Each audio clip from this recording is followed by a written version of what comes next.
सभी साथियों को मेरा नमस्कार। स्वागत है आप सबका आज 20 दिसंबर के इंडियन एक्सप्रेस एनालिसिस में। आइए शुरू करते हैं आज का एक्सप्रेस एनालिसिस बिना किसी देरी के।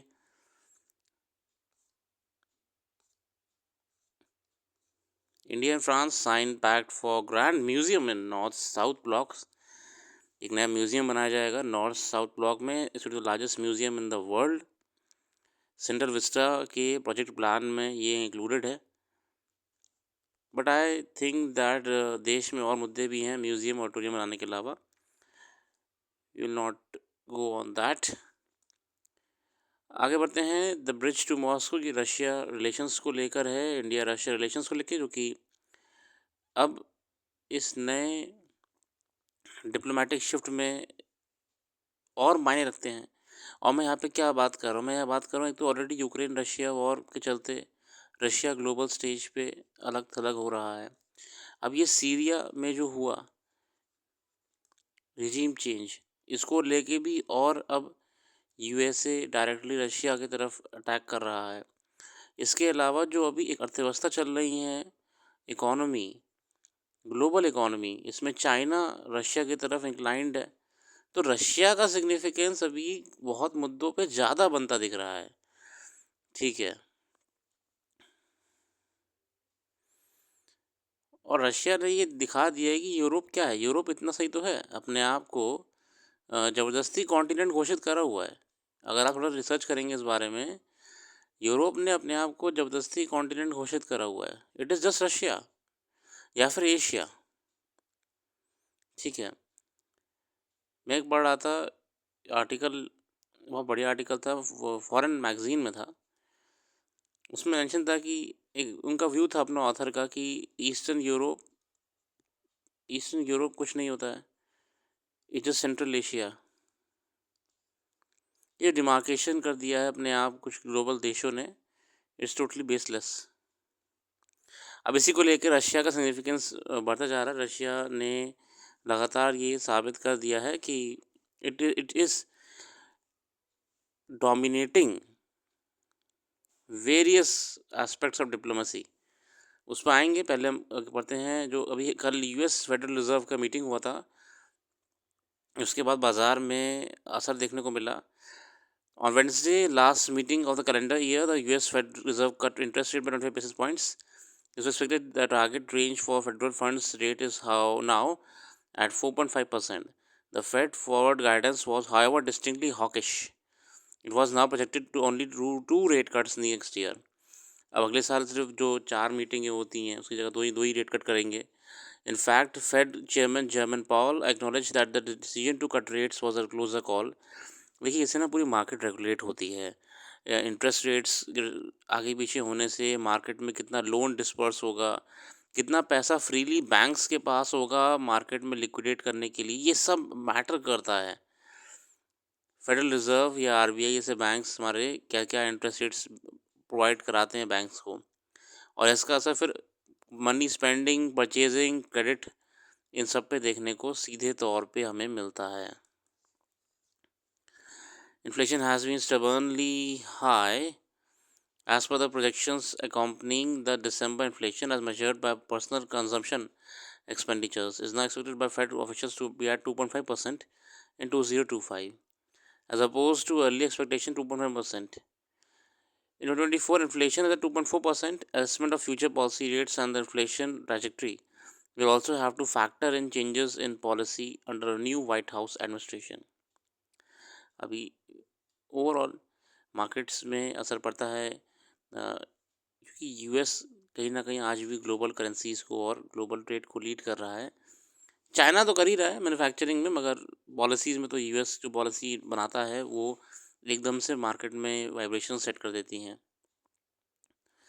कारण ये भी है कि global economy is more dollar based. यहाँ पे आर्टिकल बहुत अच्छे से रखा है, आप पढ़ लीजिएगा, मैं इसको पढ़ा था। Second, Russia relationship prevents the Russian bear totally entering this dragon den. अब रशिया, इंडिया और चाइना का भी एक ट्रायंगल के रूप में ही कहानी चल रही है। India's outstretch hand grants Russia the ability to manoeuvre and allows it to avoid capitulating completely to China demands. It has become increasingly clear at BRICS and elsewhere that avoiding becoming a junior partner to its giant neighbor is a priority for Moscow. Russia expects a partnership of equals, India provides one. China does not. Third, trade between India and Russia in fossil fuel is designed to be compliant with sanctions meant to limit Russian profits. This is to obvious broader benefits to the world. It brings valuable price stability and predictability to energy markets. It is vital for the West and for the Europe in particular. देखिए Russia पे sanctions कितने US ने लगाए हुए हैं, European market में भी लगे हुए हैं, मगर इंडिया अभी भी उसका ट्रेड ऑयल लेता है, फॉसिल फ्यूल लेता है. Fourth, relationship allows for new possibilities of crucial Arctic region, जो कि सबसे ज़्यादा क्षेत्र या रशिया के पास है या उधर आपका ग्रीनलैंड और अलास्का वाले क्षेत्र में है.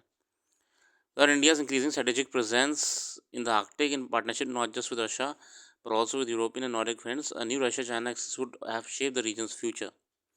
This would have spelled disaster for the ecology and security of global supply chains. India's growing role instead opens better options. A Chennai-Vladivostok corridor, co-owned by Russia and India, might be first step towards more effective and inclusive connectivity and governance. अभी हाल ही में कुछ दिन पहले आपने current affairs में पढ़ा होगा, जो हमने वेबसाइट पर अपलोड करी थी कि चेन्नई व्लादिवोस्टोक कॉरिडोर को चालू करने की बात हुई है. Finally, India's presence in the groupings of with growing power and influence like BRICS and Shanghai Cooperation Organization ensures that these are not weaponized against West, as External Affairs Minister Shankar has put in it. This moderate and reasonable attitude shapes the actions and provisions for the groupings. The entry of New Delhi's candidates and Western friends such as UAE, Egypt, and Vietnam into BRICS as either members or partners has further moderated that grouping. The ability to partner with nations that are deeply divided by geopolitics has been a feature of Indian diplomacy since independence. हम जानते हैं कि भारत दोस्त बना के रखता है, चाहे कितनी भी तनाव चल रहे हो विश्व में. The India-Russia relationship serves not just with two countries in question but the world. The policy community in both India and West is keenly aware of the relationship's pivotal importance. अच्छा आर्टिकल है. आगे बढ़ते हैं. How scientists use Scotch tape to create ultra-thin diamond film. Scotch tape. When Richard Drew invented Scotch tape in 1930, he was looking for a simple solution to wrap Christmas presents, and this remains his invention primary use case, with sales spiking during the holiday season. But Scotch tape might have another but potentially path-breaking use case. A team of scientists have managed to create films of diamond up to 5 centimeters wide and less than micrometer thick using some sticky tape. An article published. मतलब वैज्ञानिकों ने इसका इस्तेमाल करके कुछ अच्छा काम करा है डायमंड को लेके. Simple scalable and reliable method was discovered courtesy a chance incident when electrical engineer Xing Jiang of the University of Hong Kong accidentally peeled away a bit of diamond with a misplaced piece of Scotch tape. Intrigued, Xing and his colleagues decided to experiment further. They first implanted some nano-sized diamonds in a small silicon wafer and then blew methane gas over it at high temperatures to form a continuous thin diamond sheet. The challenge was to then extract the diamond layer from the silicon without damaging it. जैसे कि हम इस scotch tape को जानते भी हैं कि ये बहुत ही आराम से निकल भी जाता है और बहुत सॉफ्ट भी होता है. इसके माध्यम से निशान भी नहीं छोड़ता अपना. ये इन्होंने अपने साइंटिफिक डिस्कवरी करके इसको यूज़ में ले आए जिंजियांग साहब.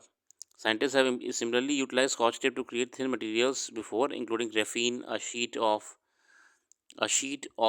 graphene made of single layer of carbon atoms. और diamond is कई चीज़ें हैं यहाँ पे. Desirable qualities. Diamond sheets produced using Scotch tape were extremely thin while also being smooth enough to allow for the kind of etching techniques used to produce silicon chips.